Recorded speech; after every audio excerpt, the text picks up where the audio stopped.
So this is a bit of a different video than what I usually make again. So this video is like just a video filled with a bunch of miscellaneous segments.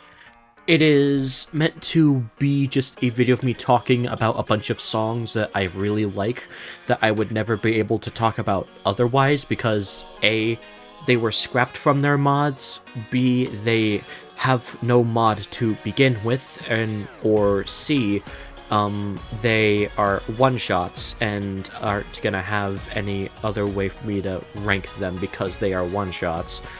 This isn't a normal ranking video or anything, this is just gonna be me talking about a bunch of songs that I really like and love. Just a bunch of random segments put into one video, basically. I'm not ranking them against each other.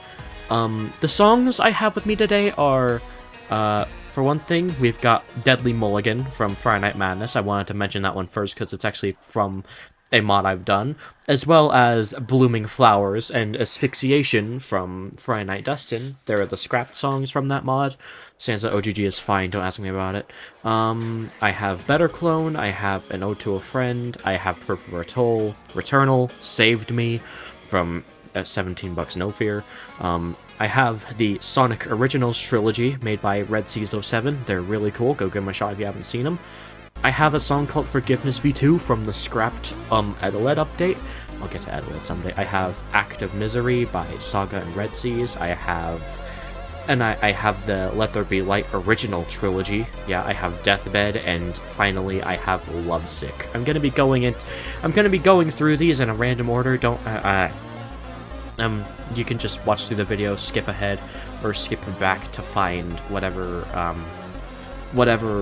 songs you are interested in seeing me talking about. You can just skip ahead, find them yourself. But aside from that, we're just gonna go in a random order. I'm gonna talk about these, and it's gonna be fun. Gotta be nice shedding some light on some songs I never see get talked about in the ranking sphere. So, with that said, let's just get into this already, why don't we? Starting with the first song on our list.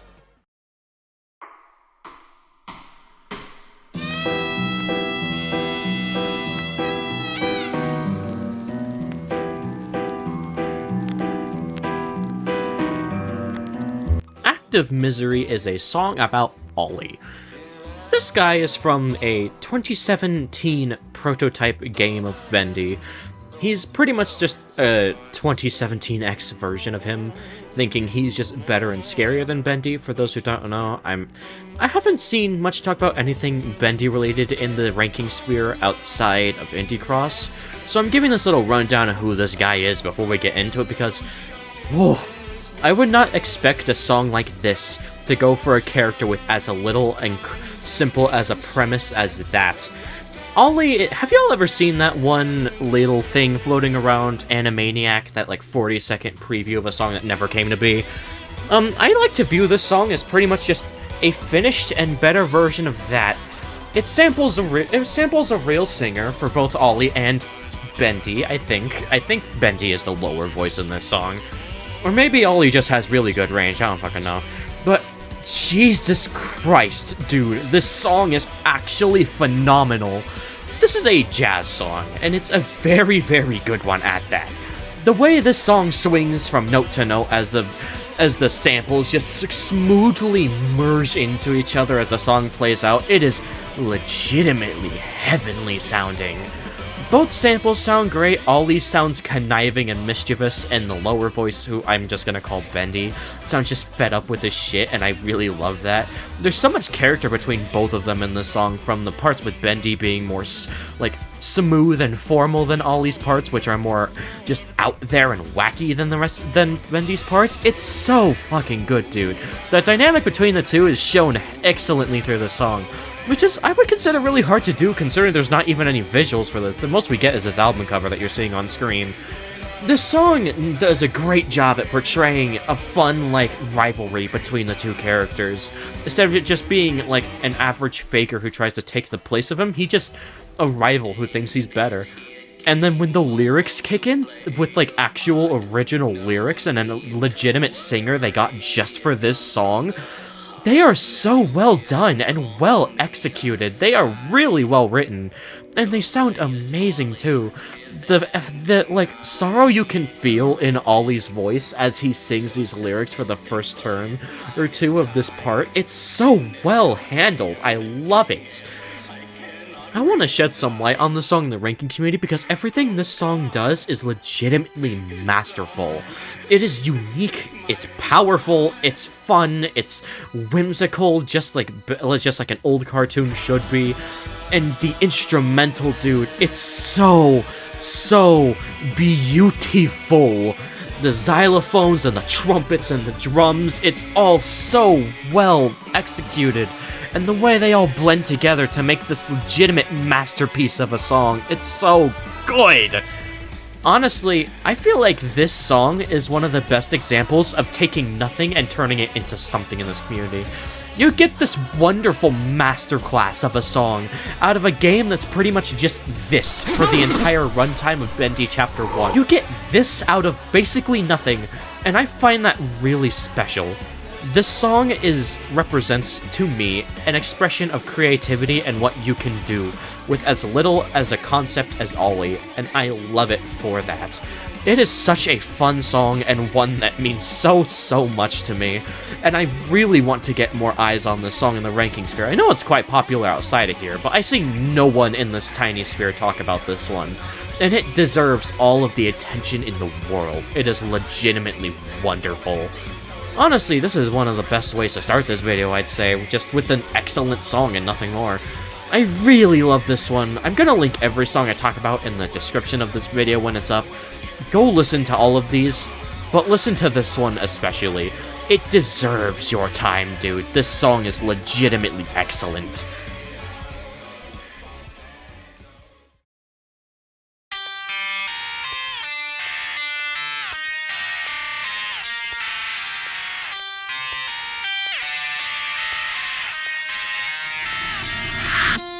Forgiveness is a song for the cancelled Edeled System Overload update. Again, I'm gonna get to Edeled someday, but I wanted to talk about this song specifically because I'm probably not gonna include it in that video. This song kicks ass. I love how experimental and cool this song is, dude. Everything about this one just really clicks with me. It feels like a Dead Air song, but without the dead air filter on it, and I love it. This is a very unique song in terms of FNF. Nothing about it is particularly conventional. It feels grimy and disgusting to listen to, and I love it. Edeled's voice is so inhuman and putrid. I love how he sounds here. And, Kyle, I think that's who you play as. He sounds excellent here, too. His voice is so unique. He doesn't sound at all like I would expect him to sound like. He sounds sampled from a song on the radio, but I think he sounds really cool here. I think it really works. And the instrumental, dude, this instrumental is filled with so many weird clicks and trinkets and noises. I love it. And the use of silence in this song is extremely well handled. It adds a lot to the song, and it just works amazingly in its own right. Everything about this one just really clicks with me. This is an excellent song for We Deleted You retake. And I really like the contrast between Kyle and Edeled's voice specifically. There's such a huge difference between them here.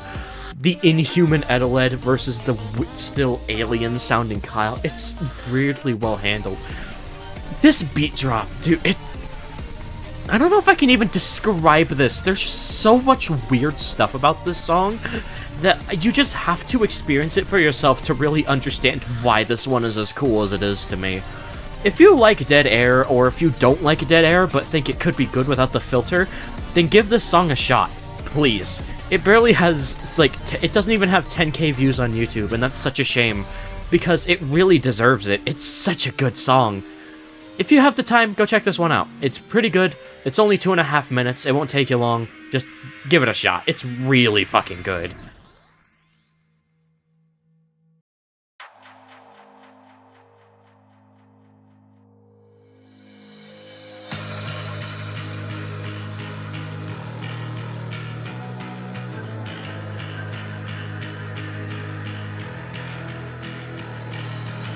Deadly Mulligan an underrated song from an underrated mod from an underrated team from Friday Night Funkin. So this song is already just flown under the radar completely because it wasn't even in the build for Friday Night Madness, which, by the way, that mod is still fucking incredible. It only got better after I made that video. But this song specifically deserves so much more attention, dude. The way this instrumental of the song completely just... It's so different from the rest of the Friday Night Madness OST. It's got some weird dubstep attributes to it, and it weirdly works. I really like the wow in the instrumental. It's weirdly gritty, and I really like it. This song is supposed to be a battle between both versions of Wank in the mod, and honestly, I think they serve as great contrast to each other. The original Wank, which is who I assume you're fighting against, has a very weird and deep chromatic, but it sounds really, really nice. And Wank, the one in the mod, has a beautiful chromatic. She sounds amazing here. It's an amazing blend of the Hank and Apotheosis and her chromatic and hardcore. It's great. I love it. And dude, it's got such an amazing drop near the end, too. It makes me want to punch a dog. It's so fucking good, dude. I love this song. Honestly, I don't have much else to say. This is just a really, really fucking good song that I don't have too much to say about. It's from the Friday Night Madness OST, so of course I'm gonna love it. But I feel like this one specifically deserves a lot more love than it does get. Go check it out. I'm, again, linking every song in this video in the description for you to listen to on your own pace. And, yeah, just really good song here.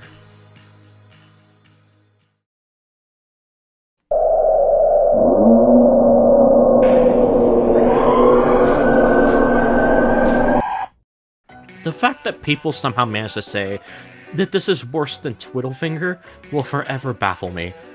An Ode to a Friend is a very, very, very special song, in multiple different ways.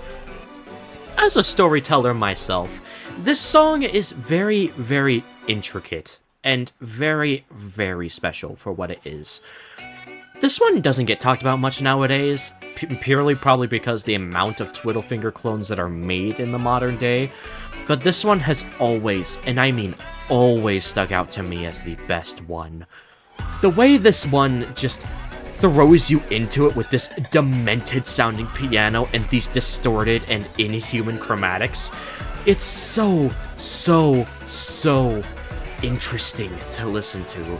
This song tells the story of a broken heart, a denied love. It's very, very good at telling that story as well. The way the instrumental just gets more and more cluttered and chaotic as the song starts falling apart, as Max just tears his own mental apart piece by piece. It's so well done. I'll say sound-wise, this song is also just incredible. The way this song goes for a demented Disney song style of song, it is legitimately insanely well done. It's shockingly just clean for how dirty this song is anyways. And I'll say, the way the music swells around your ears while it goes on, and it just keeps getting louder and louder, it is legitimately magical to listen to in the daunting way. This song feels like a collapse in mental state, and it is unimaginably good. I'll say, if there was one thing that I don't really like about how this song, just purely how it sounds, it's the fact that I feel like the Nuggets chromatic could be a little bit better. It's not bad at all. I still quite like how it sounds, but I feel like it could be a little bit just less higher pitched, and that would make it a bit better in my eyes. It's still really good sounding though. And also, I'll say that the cutscene right here could have used just like a tiny bit of the cutscene could have used a little bit of background music, but aside from, it's still really good regardless. And I'm gonna drop this right here and right now. This song has top 3 lyrics in the FNF community. Bar none, this is top 3 at bare minimum, and the absolute best voice performance in FNF. I feel like that should be undisputed. This sounds like professional voice acting. He sounds like he's acting actively tearing apart at the seams when he sings. It is so good! And not to mention the lyrics are just incredibly well written, so much more intricate and fragile than the Twiddlefinger lyrics ever were. An Ode to a Friend is a genuine masterpiece of a song that I could go on for eons before ever running out of things to say about it. But I'll keep it brief. Check out this song, you probably have already, but it deserves to be talked about way more than it was back then. It deserves the attention. Go give it to it. It really deserves your time.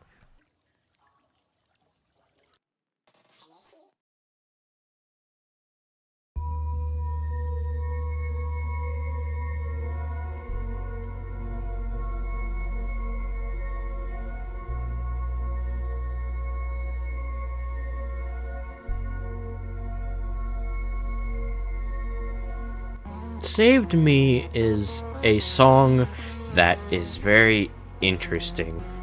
Most people, at least outside of the FNF sphere, think that FNF songs can't tackle dark topics, or just think that FNF is not a medium capable of discussing things that aren't just beat boop haha funny trap music.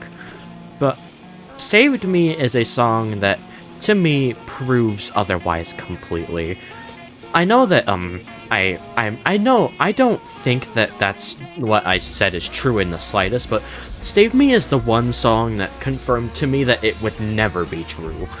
This song is very interesting to talk about. In the description of, this song's upload, it says that this is a song about dementia. Now, I have a family member with dementia, right? It sucks. It really, really, really fucking sucks. She can remember my name, and that's good, but that's about all. She's in the pleasantly confused stage of dementia right now, which is the best stage I guess it could be in. Well, best in quotation marks. And Saved Me is a song that I heavily relate to on that level because of that. It feels barren. It feels completely empty of anything that once made it normal. Anything that once made it a traditional song. Anything that once made it human. Anything that could have possibly made it typical. It's a song that stands out very, very, very much. It really feels more like a experience or an art piece than it does a normal song, which is... it's cool, but also it speaks to me because of that. The way the vocals between the two people sound, the man in the distance, his voice is one of the best in FNF. The way he sounds so close to normal, the way he sounds so familiar, so close to being recognizable to your ears, but it's mangled enough for it to just not sound quite right. Mangled and distorted enough for it to just not be who you think it is. It is extremely well crafted.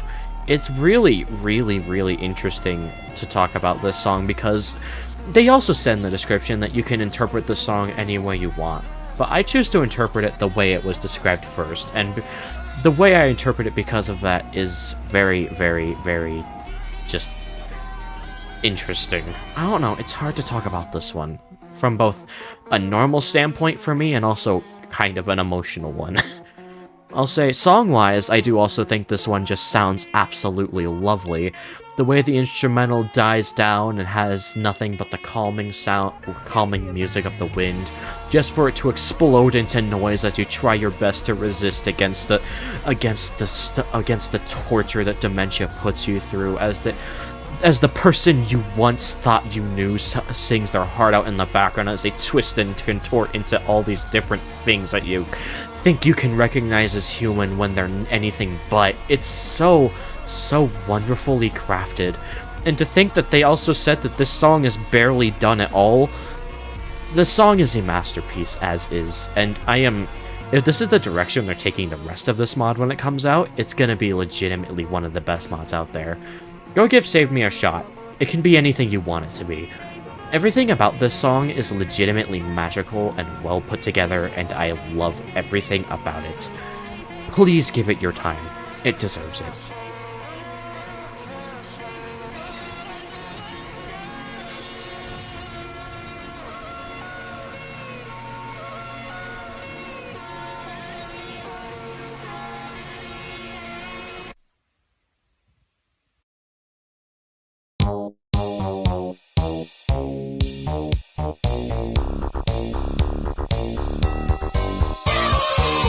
Okay, I'm gonna try and lighten the mood after that last segment. Better Clone by DJ Jazzy-tastic for Five Nights at Sonic's After Hours. I don't give a shit about the Five Nights at Sonic's lore. I know he's not supposed to be a robot. Don't store my comments. I don't give a shit. I just really like the song, okay? I don't care about Five Nights at Sonic's lore. Leave me alone. But to start off with, I just want to say that this is a wonderful sounding song. I know that the big turnoff for this song, for a lot of people who've heard it, is Boyfriend, but I'm gonna be honest, I love his samples here. Honestly, he's probably aside from Sonic of course, he's probably my favorite thing about this song. I gotta say that sampling the Backstreet Boys for this song is such a great decision. The samples in the song are legitimately phenomenal, and some of my favorite sampled chromatics in all of FNF. It sounds absolutely wonderful.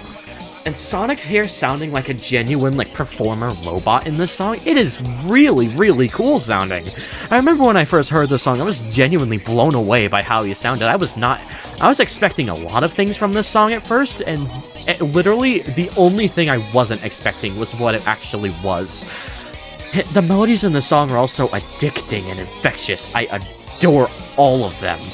The instrumental is this amazing combination of party music and with the Genesis sound font and weird-ass synths and trumpets. I love it. It's got such a jazzy vibe to it. It is so good! This song just does a lot of things right for me. This is just such a y'all-letter song. There's not even particularly anything that interesting about this one. It's just really, really good in my eyes. It's just everything I really like in FNF music exemplified, and it's quickly become one of my all-time favorites because of that. It's just so nice to listen to. It's so... God! I don't really know what else to say. Better Clone is just that good. It's just a really good vibe of a one-shot that I really, really love a lot. It's so good, dude. Honestly, one of my favorite songs of 2025, easily. It's absolutely phenomenal. Give this one a shot. It really deserves your time.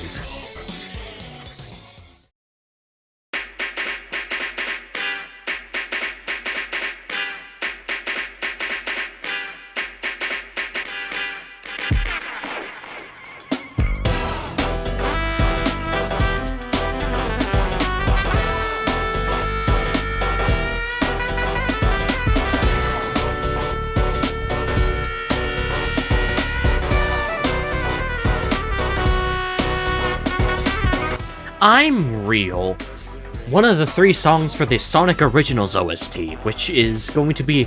All 3 of these songs are going to be ranked and included in this video because I feel like the OST is far too short for its own video. And I've really been wanting to talk about these songs in some way because they are all awesome. This is one of the coolest interpretations on the original EXE that I've seen in this community.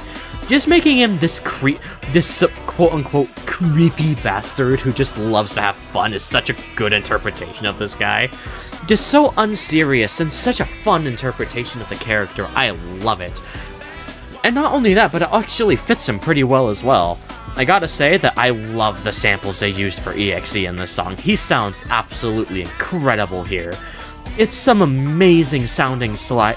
His vocals slide into each other so satisfyingly, and they all have such a great flow to them. It's amazing. The jazz instrumental is also just chef's kiss. It's so upbeat and fun, and it still has this old Sega feeling to it, which I do really like for this song. It still sounds really good and faithful. It works really well. But I'll say the reason this one is my least favorite of the 3 is the fact that I feel like Sonic's atonals aren't the best. Yeah, granted, EXT and Amy carry the song up high enough to still be an absolutely phenomenal song at the end of the day, but this Blue Quill piece of shit ruins the song, I'm gonna be honest. Or at least ruins it from being any higher in this OST. I really don't care for his atonals that much. They're way too deep and don't really fit Sonic, like, at all.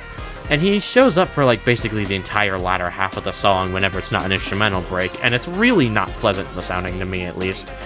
I know it's more so a me issue, because there's nothing really that, like, bad about them, like, on a technical level, but I just personally don't really enjoy how they sound here, you know?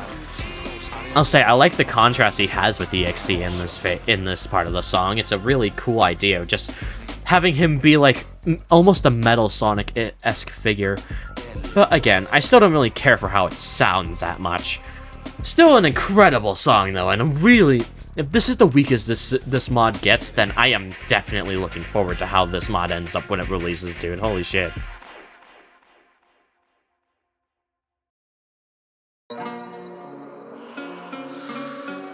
We have the very absorbing story of a girl who was forced into a game of terror in which the dice were loaded with.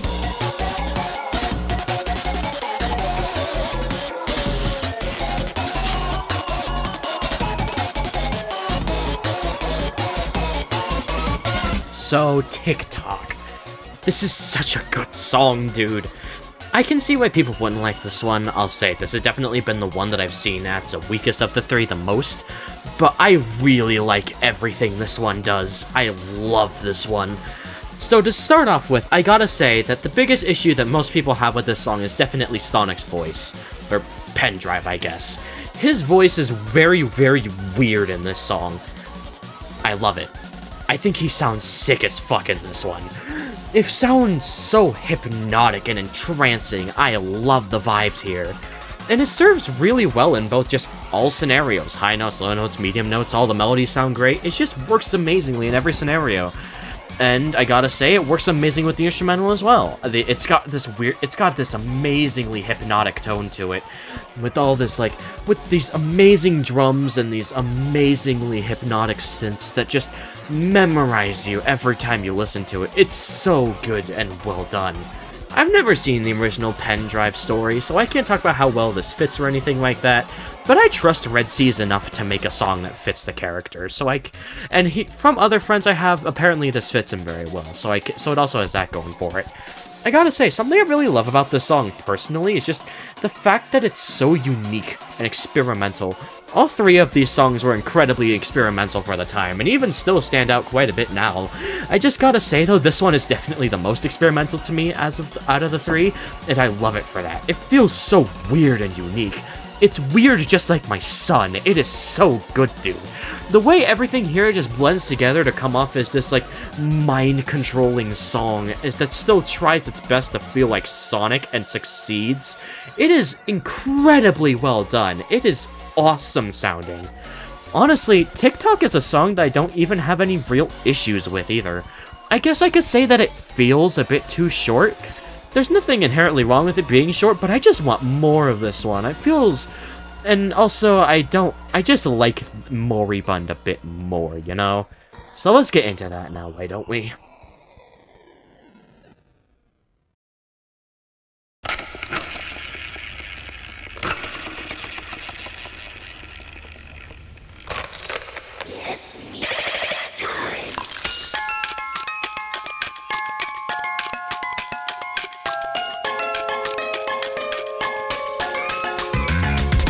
So, this is, like, the best Dead Era song in the community, right? Like, it's not even close. I feel like it's kind of criminal that this song isn't talked about more, because Moribund is kind of just, like, one of the best EXE songs ever made in FNF or otherwise, and I full-heartedly mean that. I've seen what this is based off of. It's based off a shitty Sally.exe sequel or something. I don't know. I remember what it's based off of, I don't know what it's called. It's really fucking dumb. And the fact that they got this out of that is genuinely kind of insane to me. Considering, again, how fucking stupid it is. I'll say, what they did here is legitimately phenomenal. This is some excellent usage of the dead air filter. And I mean excellent. The way it makes everything feel so crunchy and old and distorted and just... it's a disgusting sounding song, and I love it. It legitimately feels corrupted and just you shouldn't be seeing this. It is an amazing vibe. I gotta say, using Hatsune Miku as Sonic's voice in this song is a very interesting choice, but an absolutely fitting one, and it's absolutely incredible. The way they sound so desperate and hopeless throughout the entirety of this song, while still having that little twinge in their voice that makes it seem like they think that things could maybe get better if they just try hard enough. It is so wonderfully well done. It's really, really, really good. I'll say this instrumental bit is probably my least favorite part. It's really, really, really, really good. I gotta say, though, it's probably my least favorite part of the song. It's not bad at all. It's a really good part, but also it kind of just feels like an kind of awkward bridge between the first section and the second section of the voices. But when the voices start back up again, the song becomes absolutely phenomenal once more. I gotta say that the pauses in the vocals here are so impactful to me for some reason. I don't know why, but it's so... I don't know how to describe it. It's such a weird feeling to give off, the way it just pauses, as if Sonic's trying his best to decide which way to go to escape this thing, and in order to decide how he's supposed to avoid death this time. It's like he's confused, just as much as you are listening to it. It's really, really, really well done. I love it. And I gotta say that all of this is amazing already, but it's nothing compared to this final section right here. It's nothing compared to it. The lyrics are incredibly well written, and this is genuinely the most sorrowful and hopeless that I've ever heard Miku sound. And I've listened to like a lot of Miku songs. That is saying something. They sound absolutely phenomenal when singing here. The instrumental is absolutely gorgeous. It's still disgusting, like I said earlier. The way that, like, birds start chanting partway in, and the way it picks up in the violence, as well as the children's crying plays in the back. It is legitimately haunting. This is a scary FNF song, when it really shouldn't be, especially considering the fact that, even still, it has the original Sonic feeling to it. Somehow it still has that to it, and it's legitimately impressive to me how they're able to still keep it in there.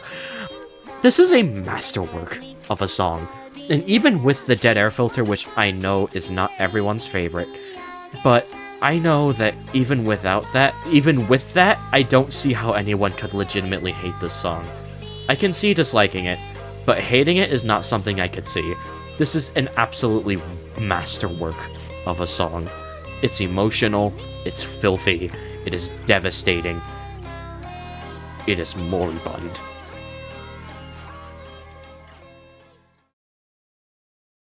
Okay, now, coming off of that, I'm gonna review a few more songs before we get into the final trilogy of the video, which will come in at the end. This is gonna be how the video closes up, but before that, I have a couple songs that I just want to mention first. Starting with this one. So Friday Night Dustin is my most popular video by far. It's, yeah, that video is kind of a mistake. I really don't like it. I'm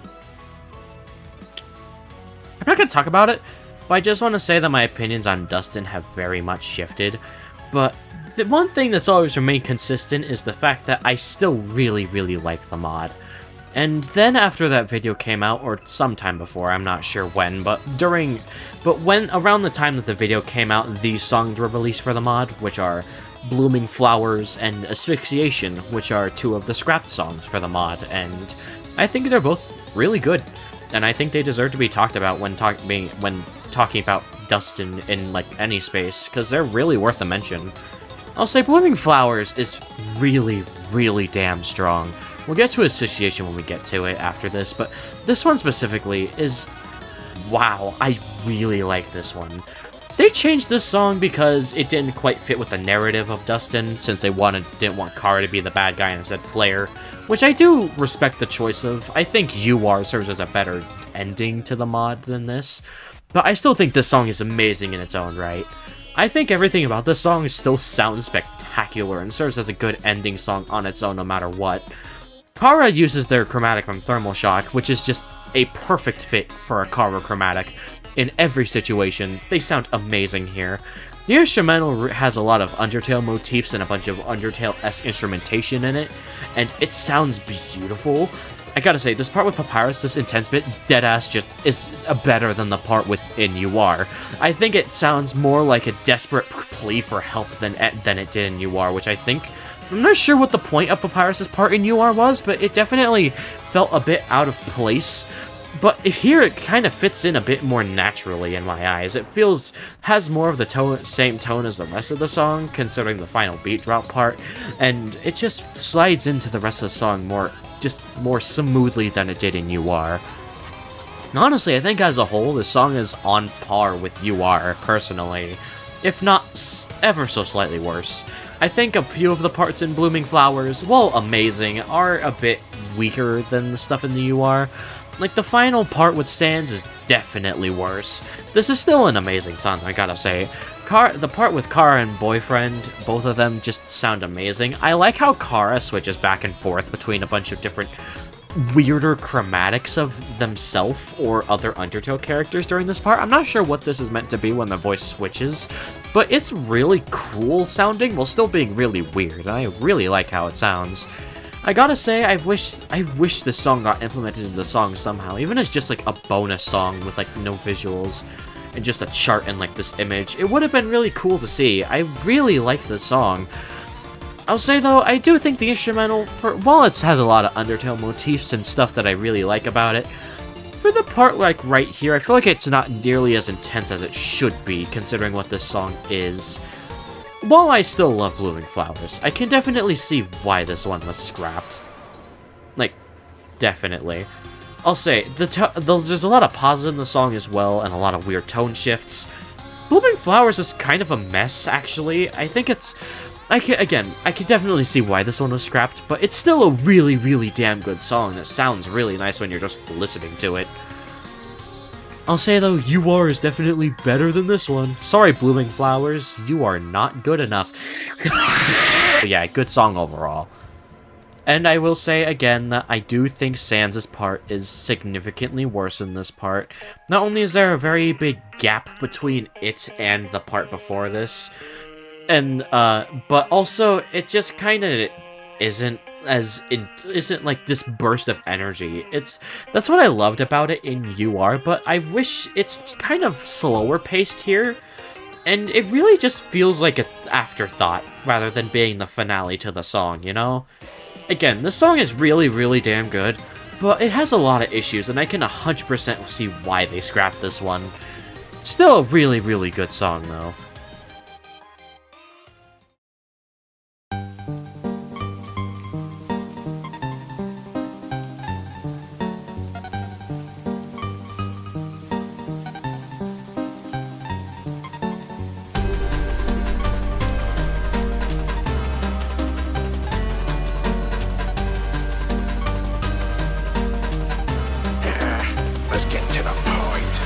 Asphyxiation. This is the scrapped swap fell Papyrus song in the mod, which was only scrapped due to time constraints. There was no other reason that this one wasn't in the mod. And I gotta say, it's a really big shame that this one couldn't make it in. I really, really like this one for what it is, even though I do have one pretty big issue with it. I'll get my pauses out of the way first. I think this instrumental is incredible. I love all the different shifts it does throughout the runtime, and I gotta say, making this song just feel like an underfell version of Thermal Shock is a pretty neat idea in my eyes, and in my eyes, Overthrown is also just an underfell version of Broken Reality. It fits. I like it. They did good here. I think Boyfriend sounds pretty great in this song. I really like how he's tuned to sound a bit deeper than he normally is, even deeper than he was in Overthrown, which I find to be kind of funny. But he sounds great here, and he works as a great pairing with the instrumental. Now, I'll say, my biggest issue with this song is probably Papyrus. He doesn't sound bad at all, per se. Like, I really like how he sounds here, but I gotta say that he does... Getting used to his old chromatic, but just pitched down, is a bit tricky. It's definitely off-putting, and I can see why other people wouldn't be a fan of it. But I don't know, I can get past it pretty easily. It's still a bit of an issue for me, though, since it does sound kinda weird during some parts. Still, though, it sounds great and works great with the rest of the song as well.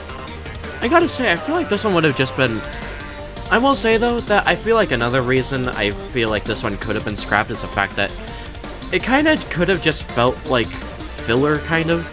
I don't know. This is a great song, no doubt. But Swapfell, when you already have Dust Swap and Underfell in the same mod, it kind of just bloats it a bit, don't you think? I don't know. I like this one quite a bit. But again, this is another case of Blooming Flowers where it's great, but I can see why it was scrapped. Still an excellent song, though. Go give this one a shot when you got the time. It really deserves as much attention as the rest of the Dustin OST in my eyes. It's really, really, really good.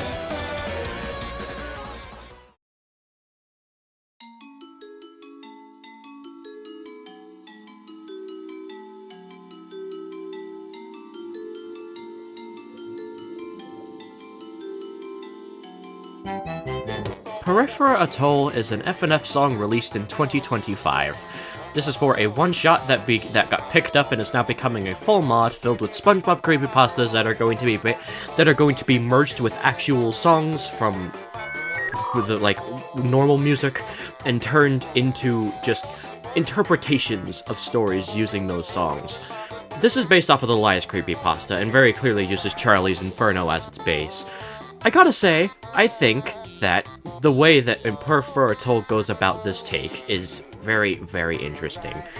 I gotta say, for one thing, I'll just get sound-wise out of the way first. I think the song sounds incredible. I love the crusty crab feelings this song has to it while still feeling dark and dingy somewhat. Okay, not even. It feels more so uneasy and just not right rather than dark and dingy. It feels more so like a trip to hell than anything. Or like a lie, I guess you could say. That's a really good way to describe the song, actually. It feels like a lie, and I love it. I think SpongeBob sounds great, the Lies Fish's samples sound amazing, the instrumental is so great and bubbly while still having that feeling of dread to it. It works incredibly well. Now, I gotta say, the theming of this song is very interesting to me, having SpongeBob think he's going to heaven for all of the deeds he's done, but in his mind he knows he's going to hell because of that's his only intention, is to just get into heaven and nothing else, and that's not how that works. I really love that. The way it feels like he's running away from those demons.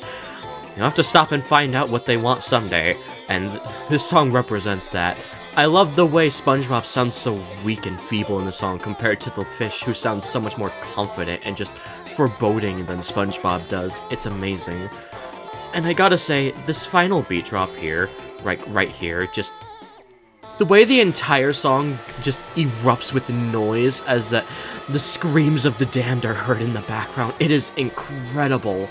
The way this song portrays the consequences of lying to yourself by doing good deeds for nothing more than get your own gain, it is actually incredibly well done despite being just a fucking FNF song about SpongeBob.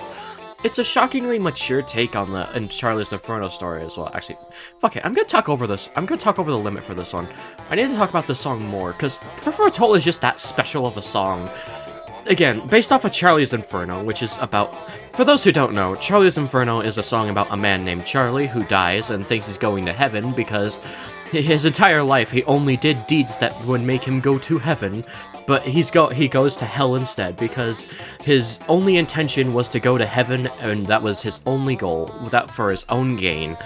It's a pretty interesting song when you listen to it and think about it for a bit, and the way this song interprets it, with only the main chorus and no other lyrics aside from that, I genuinely admire how this song does it. It manages to take that concept, turn it into FNF seamlessly, with SpongeBob of all things, and it works amazingly.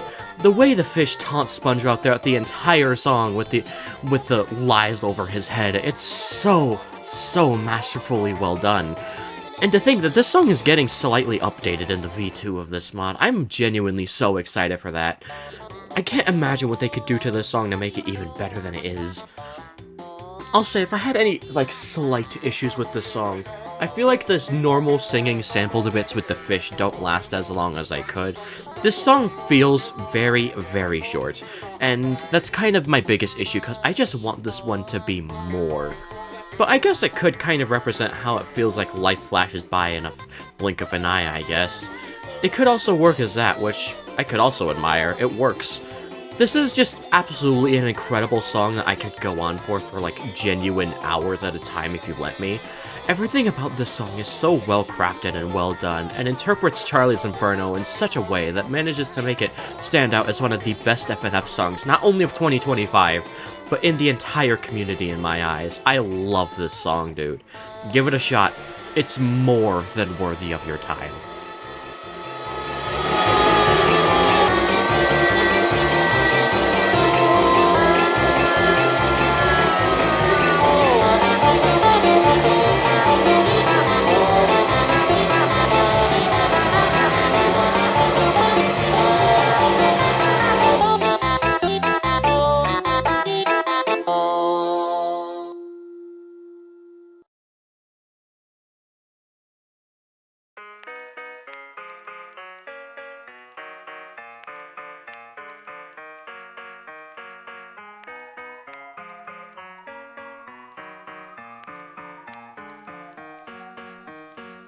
This is a bit of an interesting one to talk about. Before we get into this entry, I would like to state again that I do not support Tack or his actions. I simply am separating art from artist, because this is a song that means a lot to me. Lovesick is a very interesting song for me to talk about, because this one kinda isn't that insane when you like dive deeper into it. The song itself is very compositionally simple. The vocals aren't anything like too out there. The instrumental itself isn't anything too out there. But in my eyes, I interpret it in such a way that it is that out there. And it managed to become one of my favorite songs in all of FNF in 2025 when it was released. I listened to this song on loop literally all day after it the day after it came out. This song is absolutely phenomenal in every way. To start off with, I'm just gonna get the basic sound stuff out of the way again. I think the vocals in this song are really good. By the way, I just want to say that this is not a Twiddlefinger clone. It is nothing like Twiddlefinger in the slightest. It just has a similar concept. Please don't call this a Twiddlefinger clone. It's not that. I gotta say, Max's chromatic in this is so fitting of him. I don't know much of Max Design Pro lore, but I gotta say that this chromatic really fits the design of him in this song so well. He sounds distraught and devastated, yet emotionless at the same time. It's so effective at conveying emotion in this song, and I love it. And he has excellent harmonies with the Nugget here. They both have such amazing chromatics that are so similar to each other that they're able to mesh together and have these insane duets whenever they decide to sing together. And it's honestly just such a kind of heart-wrenching song. I like to interpret this song as the 5 stages of grief in song form.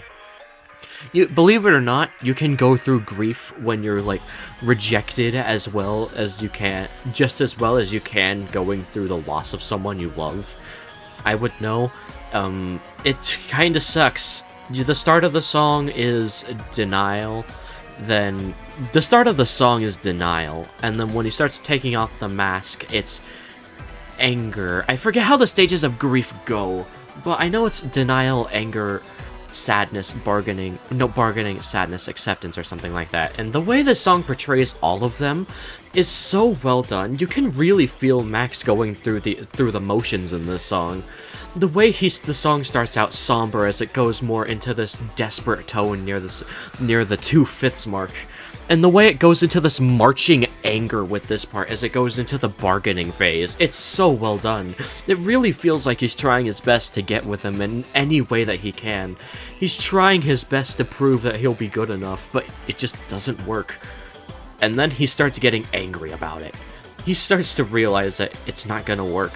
He just needs to stop trying, and realize that if he can't have him, then he's not gonna let anyone have him. The way the song transitions from that part into this part right here with Max on the ledge, I don't know what this part is taken from, but it instills an emotion in me that I can't really describe, and I've never seen it captured before in any other FNF song. It really has a feeling of dissonance and actual contemplation in it. It's legitimately sad and somber. It's really, really well done. It's such an amazing, just encapsulation of grief and sadness. And then the lyrics are just incredibly well written. I just wish they were longer. They're so well sung as well. So, dude, the way it feels like, and then he doesn't accept it. Or, well, he does accept it, but he accepts it in the worst way possible. He's gonna make sure no one else can have him if he can't. This is such an amazing song, dude. It encapsulates everything that I love about musical storytelling in every single one of its best attributes, and I adore the song for it. I have no real issues with this one either. I just absolutely love this one. I really, really, really love Lovesick. Please give this one a shot if you haven't already. It is worth it. It is more than worth your time.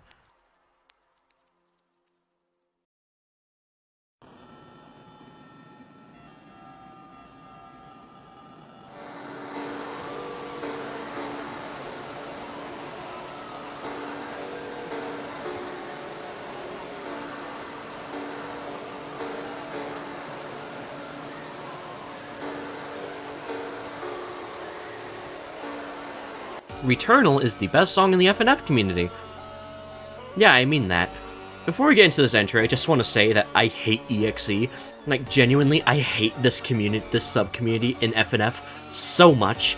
I genuinely think it has some of the worst music out there, and yeah, you can use it as an outlet to express your creativity. I got nothing against you if you like this part of the community, but personally, I just don't really like it. I feel like it lacks a lot of the creativity that the rest of the community has. So just know that there is absolutely no bias going into this entry, but I just want to say that Returnal is something magical. This song is about Green Mountain, which is a Sonic game about just creepy Green Hill Zone with Sonic who fights an evil version of himself called End, yada yada yada. I'm not going to go into all the lore here, primarily because I don't know all of the lore, but I feel like this song is able to portray it in such a way that I'm able to understand all of it fine enough. To get things started, I gotta say that all the chromatics in the song sound great. Sonic and End have amazing voices, they contrast amazingly. Real quick, I just want to say these lyrics here. I listened to a version of this song that replaces the official upload lyrics, which are just samples from another song, with the Sturm version, which is just kind of rewritten versions of the same lyrics, but I just prefer how Sturm's voice sounds, so I use him here instead. I think he sounds a lot nicer, and the lyrics are incredibly well written as well. They fit End a lot better than the sampled ones, and they have such this era of just uncomforting nostalgia to it. It feels sick and twisted, but not in the typical way you'd expect. It feels like a contorted memory, like a Mandela effect almost. This isn't how you remember Green Hill Zone. This isn't how this should be. This is not how you remember the first set level of your favorite childhood game. This is not right. This is not no, you're not seeing this right. Right? I gotta say, Returnal, it does a really good job at telling the story of Green Mountain through, with no words, as well as someone who's never seen the game. As someone who's never seen the game, I'm able to understand the story of it almost perfectly throughout this song. Or at least, I think I'm able to get a cohesive enough story through. Again, I can't speak about it, but the way the song delivers the story of Green Mountain, I'm able to pick up on quite a bit of it. The way it starts off melancholic, and slowly gets more and more loud and sorrowful as the song goes on. The entire song has this air of mystery around it that makes it feel uncomfortable and cluttered and clammy. I love it. The way the song tells you to your face, you are not supposed to be seeing this, is so incredibly well done. It is upfront with itself. It knows what it is. It knows that it's not right, but it just does what it does anyways, and I love that. The duets between End and Sonic in this song all sound amazing, and the instrumental, I didn't get to touch on it before, is absolutely heavenly. This is, bar none, the best use of the Genesis sound font in FNF. I'm dead serious. This is the best one. It's not even remotely close. I gotta say, I feel like I love all the, like, weird glitches this song has without making them uncomfortable to listen to. Trust me, this will come up again for a future ranking video. But I feel like this song manages to make the glitchy aspects of the song still sound pretty nice and pleasant to the ears, while still feeling off and disjointed from the rest of the song. It does a really good job with them. And I gotta say that, again, the instrumental in the song is beautiful. The way it starts off as like this normal creepy Sonic song and starts to slowly descending into this just pile of madness as it just turns itself into nothing but pure panic and intensity as it goes on. It's incredible, and the fight scene right here, or what was meant to be the fight scene, it's legitimately insane. The instrumental pops off, the vocals are insane, the back and forths are heavenly. You can feel the battle happening behind the album cover. It's amazing. Honestly, I think Returnal is a song that I can't even really describe that well in my own words. It's another one of those songs where you just have to experience it for yourself in order to understand why it's as beautiful as it is. And yes, it is amazing. But I can't explain it to the best of my ability because it is simply something you have to do for yourself. I'll say, when Sonic's voice corrupts as he starts slowly transforming into End in this final part, it honestly gives me chills every time. The way it feels so much more dead and empty than the rest of the song does. You failed. Now face your bad ending. This beat drop is legitimately one of the best things to ever grace music. The way the instrumental just screams at you while they sing their absolute throats out in the background. I wish you could hear Sonic a bit better, but the way he gets smothered here as End basically has a solo throughout the entire segment is legitimately chill-inducing. It feels like your final send-off. It feels like the end. It feels like the final stop in this journey. Returnal is a masterpiece in every single sense of the word. I honestly don't have any other words I can use to describe this one. It is something you have to experience for yourself, and I think it's better experience for yourself at the very least. Go check this song out. It deserves your attention. God damn it, man.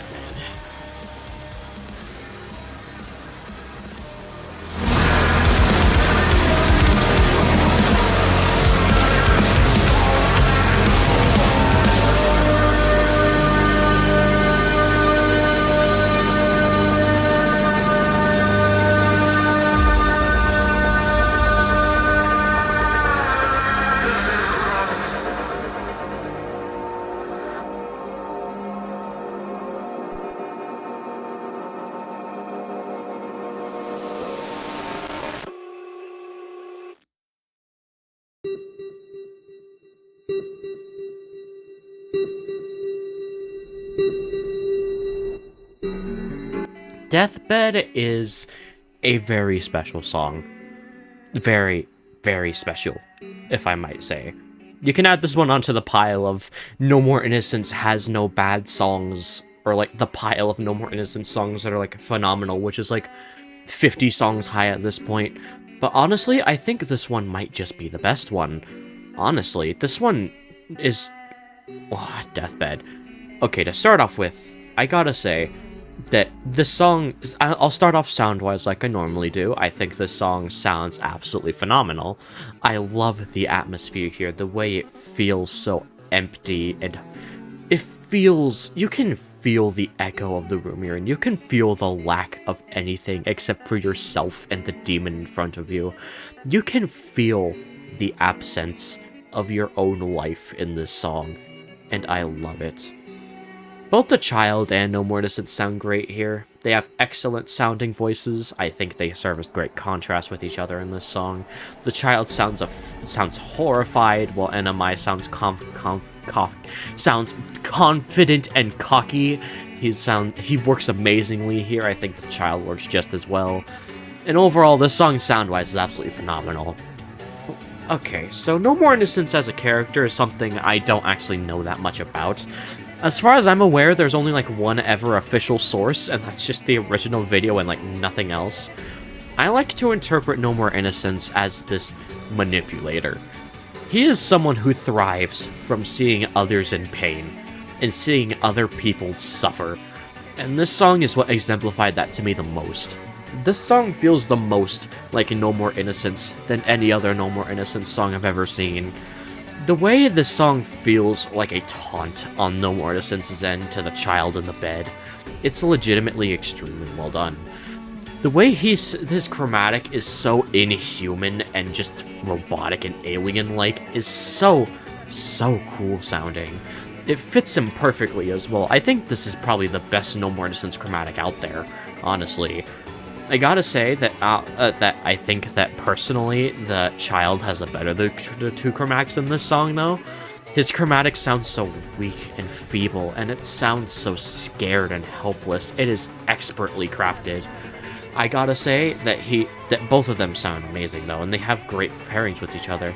The pianos in the background of this song, the piercing chords that are just cold as ice are actually chilling to listen to. The way this song feels more like a panic and feels more like a heart attack than any other FNF song out there is expert. It's just phenomenal. I don't know what else to say. I guess I can say how this song feels more like a genuine fight for your life than any other FNF song out there. I know this is a weird song for that title to go to, but you are literally fighting to stay alive here. You are on your deathbed, and you are at the end of your life, and you just keep fighting. Eventually, though, you do lose. He wins. He gets to see your life end like you wanted to. You really shouldn't have signed that deal, should you? It kind of just led to your downfall. I gotta say, the pause in the music here has a lot of just emotional impact. The way the fight or flight sounding guitar kicks in with those amazingly, like, despair-filled chords that feel so sorrowful and defeated while still having that air of, like, the tiniest fraction of hope you can muster. It's so well done. And then he brings you back. You're dead, but he brought you back anyways just to see you suffer more. I love it. The way this song portrays No More Innocence like the sadistic madman who wants nothing more than to see you in pain. It is so unique compared to other FNF songs with No More Innocence and who's just insane or just, like, wants to kill. This song actively paints him as a psychopath, and I love it. He is a monster, and this song makes you know that. Deathbed is an expertly crafted song, and one of the best ever made. God damn it, dude, why does No More Innocence always get the best songs? I don't understand.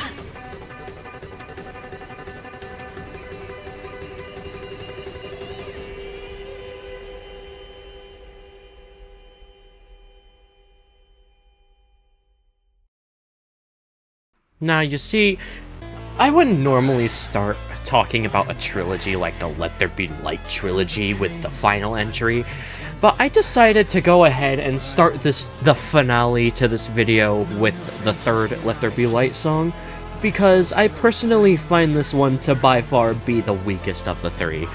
Personally, of course, but I just want to say that I don't think this is a bad song at all. In fact, this is actually still an absolutely phenomenal song. I just believe that personally believe that the other two are more impactful and have more emotional weight to them than this one does. Still though, that's not to discredit this song at all. This one has some genuinely amazing merits of its own. To start off with, I just want to say that the Let There Be Light trilogy, as a writer myself, this trilogy genuinely inspires me.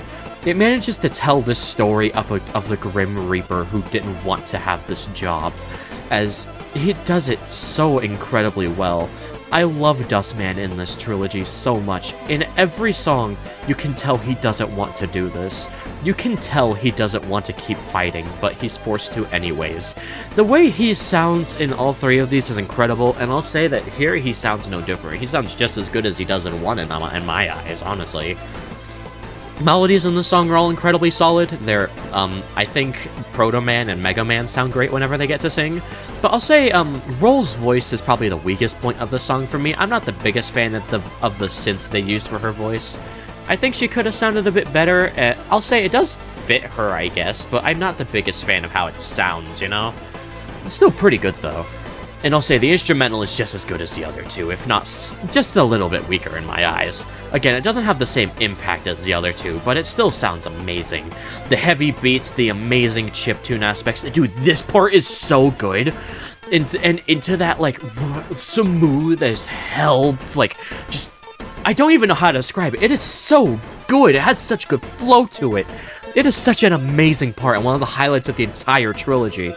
This song is genuinely incredible. It's just such a shame that it's the weakest of the Let There Be Light series. This is like the only time this would ever be last in anything.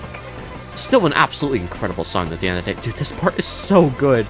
The melody is so addicting. I adore it. I gotta say, I really like the idea of this being an aftermath of Inferno the Vengeful One, where he's charred and literally almost completely destroyed, but he's still somehow able to fight. I find that really funny for some reason. His design is sick as fuck, though. Look at that. I'll say, I feel like this song definitely feels like a finale more than the other two. Or, no, it doesn't feel like a finale more than the other two. It feels more like an epilogue, you know? It feels more like you won the day. You won. It's just, this is the aftermath. You're just trying to find out why this happened. You're trying to find out why he did what he did. And you come to find out soon that he's not the bad guy you thought he was. At least, that's what he wants you to find out. You don't listen to him and you just keep going. I love that about this song. It really feels like the end of a story that was never meant to start in the first place.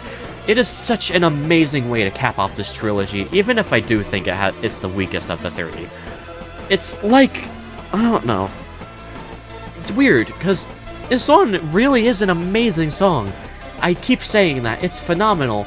But not only do I have the slight issue with Roll's voice, but I feel like the others two just do aspects of this song a bit better than this one. Like, I feel like the chiptune was handled a bit better in the other two, and the lyrics are definitely the weakest of the trilogy, in my eyes at least. They're not bad at all, but they are definitely weaker than the other two. They're far less memorable, they're a lot muddier. The writing is still really, really great. It fits Dustman amazingly, and he still sounds amazing. Storm is, like, the voice of Dustman in my head. But I just feel like because those issues bring this one down to be my least favorite of the trilogy, and I don't want to end off the video on a farce, you know? I want to end off on impact with the other two. So, yeah. This is still an absolutely incredible song that just so happens to be the weakest in this absolutely incredible trilogy of songs.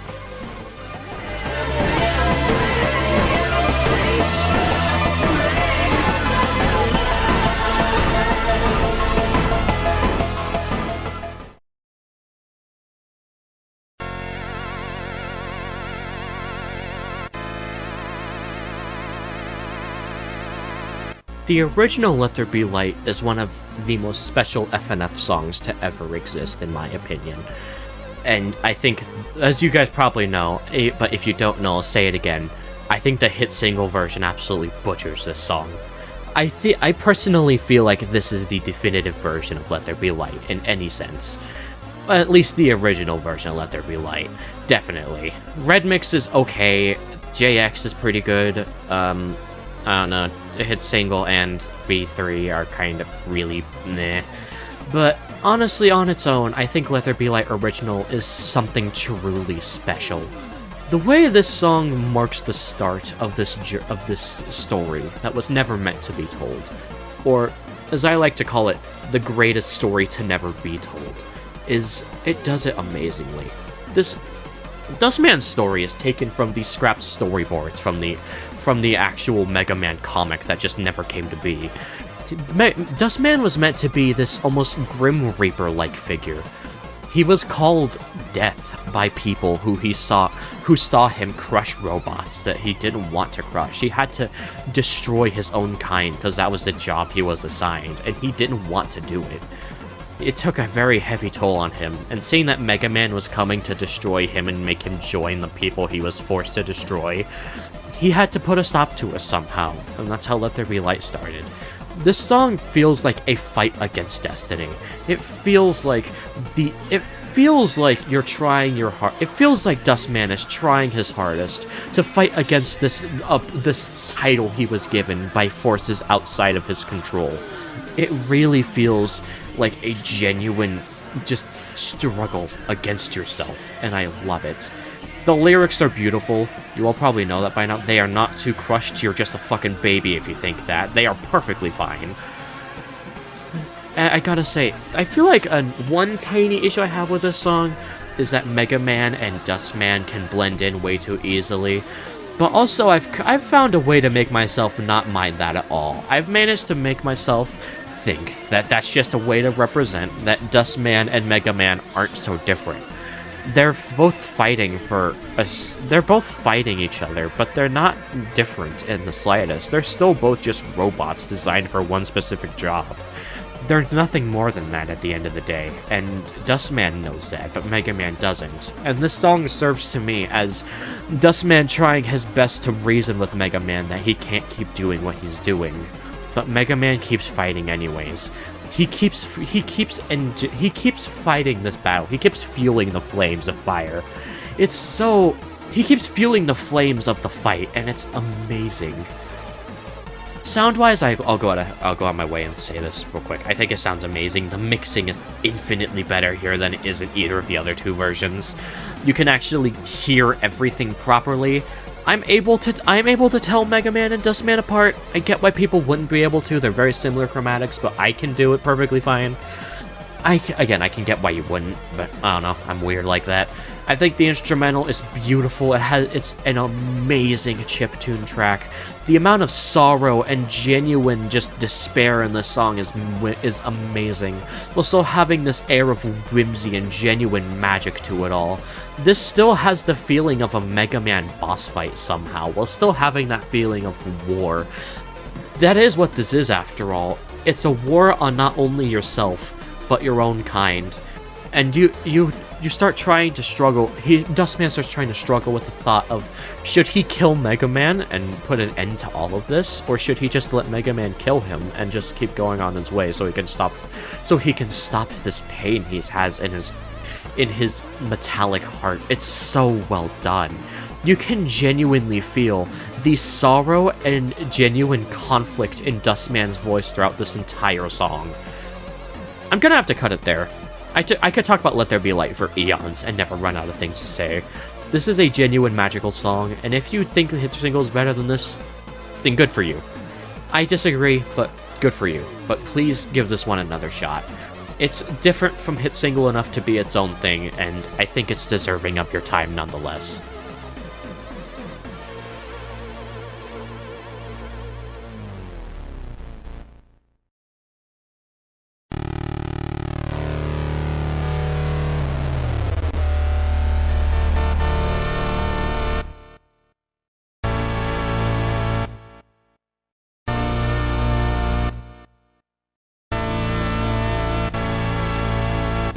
Inferno of the Vengeful One original is cinema incarnate, despite having no visuals. This is one of the best FNF songs ever made, and I genuinely believe that, and it got ruined, but we're gonna get to that later. I just want to start off by saying that this song is an absolute masterpiece in every sense. This just takes that fight feeling of Let There Be Light 1, turns it into an entire song, and it's amazing. This song feels like the final boss in every way possible. The intensity is there, the feeling is there, the way everything feels like it's in actual flames, and like the entire world is burning down around you while the song plays out is incredible. Dustman sounds amazing, Proto Man sounds fantastic. Using Proto Man's flute as his voice is such an amazing detail. Thank you so much, Duckley. And I gotta say, people who complain that that V2 is better, that because you can hear Proto Man better in V2, you want to hear the flute in a battlefield? Yeah, good luck with that one, buddy. So I just want to say that the way the song progresses is actual ear candy. The beat is infectious, yet intimidating and powerful. The vocals have so much intimidation on Dustman's side and legitimate hope and bravery on Proto Man's side, which I can hear him fine. I get that he's very quiet, but again, I know that's probably an intentional choice. Again, he's a flute in the middle of a burning war zone. You're not going to be able to hear that properly. Sorry, that's not how that works. The mixing here is on point, everything about it works. I just, like, sound-wise, this is still an absolutely phenomenal song. The way this song manages to feel like your final stand more than any other FNF song in existence, it is legendary in what it pulls off. It still has that Mega Man feeling to it too. And also the story aspects of this song. Dustman decided to kill Mega Man where he stood, and Proto Man has come to avenge his little brother. But he doesn't know how much of a foe Dustman is. He's lost everything and is not willing to go down easily. He puts up the fight of his life as these two battle it out in the most intense fight in FNF history. It is actually legendary how this song plays out. These are the best lyrics in FNF, by the way. They are written the best. There is so much intricacy in the lyrics here. You can feel the pent-up rage and disappointment Dustman has with his own kind through these lyrics. And he is perfectly audible here. He's not too smooth. He's not hungover. And it is legitimately beautiful when he hits the high note on Eyes right here. It is beauty incarnate. The way this song feels like the genuine climax to everything that anything has ever built up to. This is, your life genuinely depends on this song, and you need to fight to get out of here alive. I love this song. It manages to portray everything it does the best out of any FNF song that tries to portray something similar. It is one of the greatest FNF songs ever made, and I will stand by this till the day that I die. This song is absolutely phenomenal.